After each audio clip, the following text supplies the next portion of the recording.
Hello बच्चों। आज का टॉपिक है top 5 high paying chemical engineering jobs. आज के इस वीडियो में मैं डिस्कस करूंगा किस तरह से आप मेहनत करके आप टॉप 5 पेइंग जो जॉब्स है केमिकल इंजीनियरिंग के लिए वो आप आसानी से अचीव कर सकते हो। ठीक है, तो जानते हैं कौन से वो 5 सेक्टर्स है जिसके अंदर आप बेहतरीन तरीके से आप अपने एज अ करियर पाथ को चूज कर सकते हैं।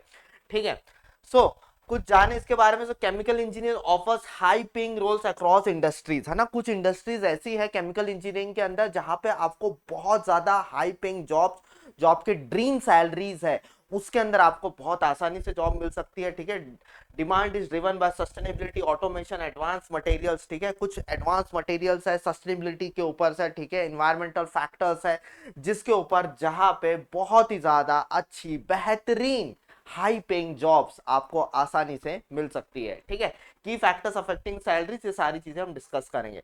तो ऑब्वियसली सबसे पहला है petroleum engineering, that is energy sector, है ना यार। एनर्जी तो पूरी दुनिया जो है एनर्जी के ऊपर चल रही है ना। सब कुछ कहीं पे किसी को क्रूड ऑयल चाहिए, किसी को हाइड्रोजन चाहिए, किसी को बैटरी से एनर्जी चाहिए, सो एवरीवेयर। लेकिन स्पेसिफिकली अगर हम बात करें पेट्रोलियम इंजीनियरिंग की, तो पेट्रोलियम इंजीनियरिंग एक ऐसी जॉब है जहां पे आपको बहुत ही ज्यादा हाई पेइंग जॉब्स मिल सकती है।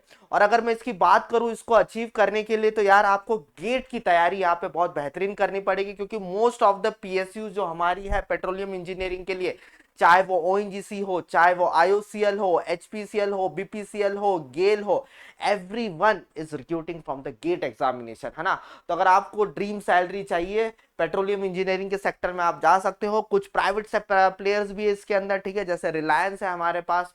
ठीक है, बाकी जो एमेरको है, कंपनीज है जहां पे आपको जॉब्स मिल सकती है ना। सो लेकिन प्राइवेट सेक्टर में इनिशियली आपकी थोड़ी बहुत सैलरी कम रह सकती है, लेकिन आने वाले 2-3 साल के बाद जब आपको एक थोड़ा बहुत अच्छा एक्सपीरियंस हो जाएगा, again your salary will be a limit, है ना। बहुत स्काई विल बी लिमिट, बहुत बेहतरीन आपको सैलरी मिल सकती है वहां पे। ठीक है, तो यहाँ पे हम oil and gas extraction, specifically refining में केमिकल इंजीनियर्स का बहुत ज्यादा काम होता है। डेवलप सस्टेनेबिलिटी एनर्जी सॉल्यूशंस, है ना। बायोफ्यूल्स के ऊपर आजकल बहुत ज्यादा काम हो रहा है। रिजर्वायर इंजीनियरिंग है, बहुत लोग रिजर्वायर स्पेशलाइजेशन कर लेते हैं बीटेक के बाद में रिजर्वायर इंजीनियरिंग में, और वहां पे आप रिजर्वायर इंजीनियरिंग भी कर सकते हैं।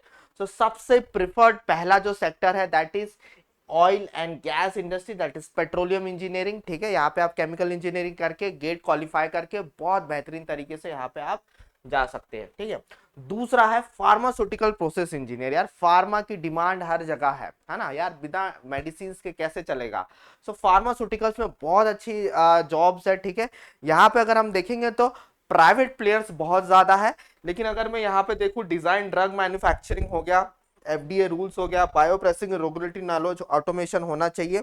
सो यहाँ पे हमें बेसिकली जो उस प्रोसेस है, किसी भी चीज को बनाने के लिए जो प्रोसेस है, चाहे वो रिएक्टर सिलेक्शन हो, चाहे तुम्हारा सीएसटीआर रिएक्टर है, चाहे तुम्हारा पीएफआर रिएक्टर है, बैच रिएक्टर्स है, उनके बारे में बहुत अच्छे से पता होना चाहिए, रेट काइनेटिक्स होना पता होना चाहिए। तो ये जो सारे सब्जेक्ट्स है, ये टॉपिक्स है तुम्हारे, ये पूरे बेहतरीन तरीके से गेट के अंदर कवर किए जाते हैं। ठीक है, सो अगेन अगर आप गेट के अंदर एक अच्छे से तैयारी करते हैं, सो आप जब इन कंपनीज के अंदर इंटरव्यूज देंगे तो आप बेहतरीन तरीके से इन इंटरव्यूज को क्रैक कर सकते हैं। ठीक है, तो ये फार्मास्यूटिकल प्रोसेस इंजीनियरिंग है जिसकी डिमांड बहुत ज्यादा है और अच्छा खासा इसमें पैकेज यहाँ पे मिलता है।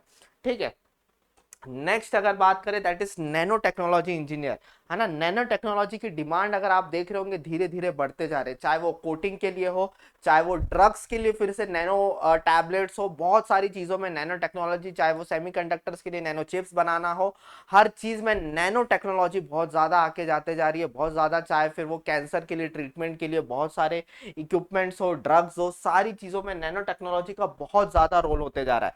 सो अगर आप बीटेक करते हैं उसके बाद अगर आप स्पेशलाइजेशन करते हैं इस नैनो टेक्नोलॉजी के अंदर, तो नैनो टेक्नोलॉजी के अंदर बहुत ज्यादा आने वाले टाइम पे बहुत ज्यादा डिमांड होने वाली है। ठीक है, so nano materials for electronics, medicine, energy जो मैंने बताया। ठीक है, आजकल हाइड्रोजन स्टोर करने के लिए नैनो चिप्स बनाए जा रहे हैं, है ना।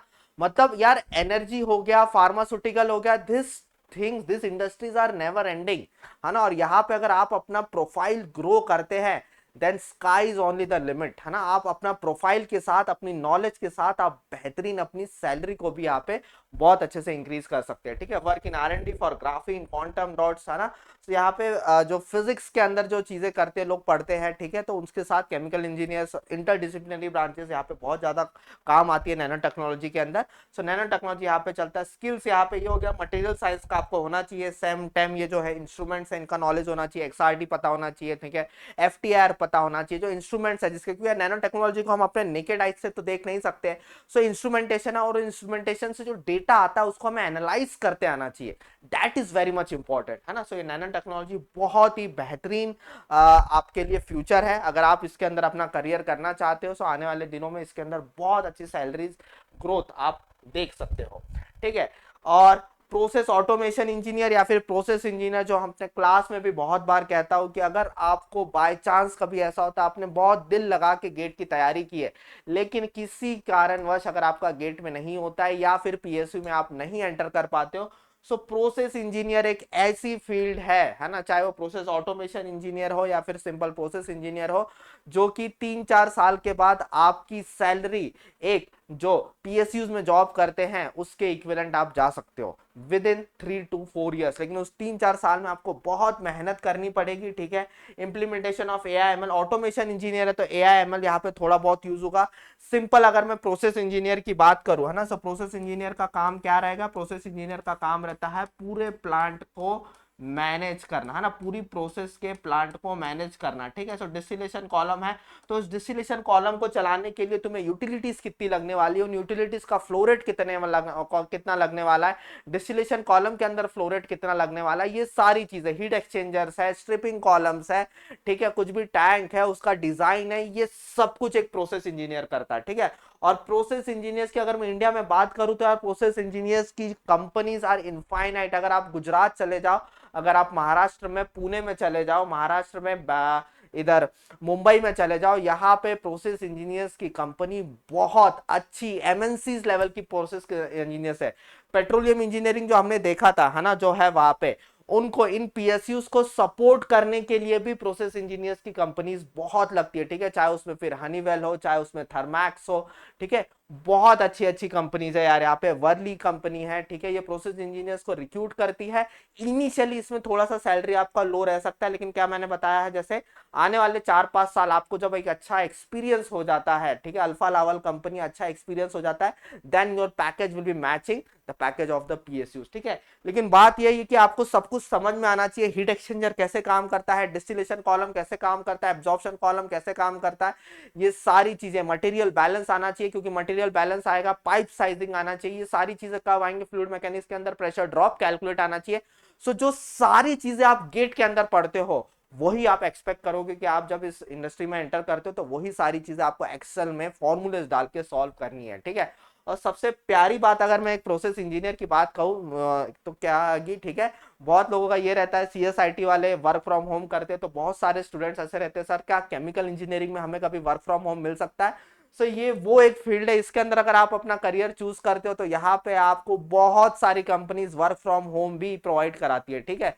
सो बहुत है यार, किसी किसी को रहता है कि ड्यू टू फैमिली प्रॉब्लम कोई अपने नेटिव टाउन में ही रहना चाहता है, तो ये बहुत अच्छी अपॉर्चुनिटी है। प्रोसेस ऑटोमेशन इंजीनियरिंग में थोड़ा सा प्रोसेस कंट्रोल की साइड में रहता है ना, जैसे हनीवेल वगैरह कंपनी हो गई। और प्रोसेस इंजीनियर एक अलग फील्ड है, प्रोसेस इंजीनियर के अंदर मैंने जैसे बताया कि तुम्हारा प्लांट को हैंडल करना, डिस्टिलेशन, है ना। सो सब कुछ बेसिकली क्या है, उस प्रोसेस को बेहतरीन तरीके से समझना, ठीक है।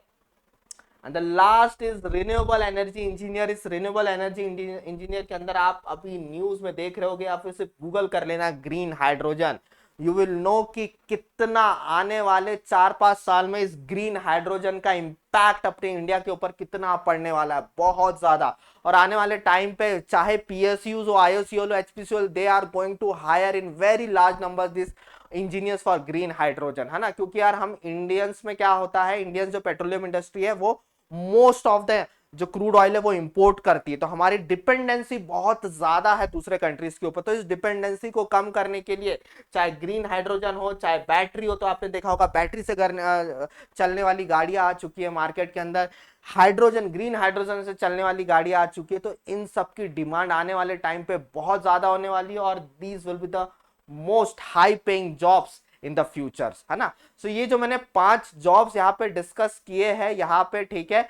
सो यहाँ पे अगर आप अपना करियर ग्रोथ करते हैं, इस पाथ को चूज करते हैं, तो with in 4 to 5 years you will be earning very much in a very high package salary, ठीक है। सो उम्मीद ये करता हूं, है ना, कि आप लोगों को इन 5 सेक्टर में से अगर किसी में जॉब मिलती है, ठीक है, अगर आपके कैंपस प्लेसमेंट में भी होता है तो आप इनमें से चूज कीजिए। लेकिन इन पांचों में एक चीज कॉमन है कि आपका टेक्निकल नॉलेज बहुत अच्छा होना चाहिए, और आपका टेक्निकल नॉलेज अच्छा बनेगा अगर आप गेट का सिलेबस बहुत अच्छे से तैयार करते हो, ठीक है। क्योंकि गेट के सिलेबस को इस तरह से स्ट्रक्चर किया गया है कि आपको एक बेहतरीन केमिकल इंजीनियर बना सकता है वो गेट का सिलेबस अगर आप अच्छे से करते हैं, तो आपके सारे टेक्निकल डाउट्स यहाँ पे क्लियर होते हैं, ठीक है। सो उम्मीद यही है कि आपको ये वीडियो पसंद आया होगा। अगर किसी भी स्टूडेंट को कुछ डाउट है, किस पाथ में जाना चाहिए, कैसे जाना चाहिए, सो कमेंट सेक्शन में जरूर बताना। So I will perfectly give you reply. Okay, so आज के लिए इतना ही। ऐसे ही कुछ मजेदार वीडियो में मिलते हैं कुछ नए टॉपिक के साथ, ठीक है। तब तक के लिए बाय बाय, टेक केयर, जय हिंद।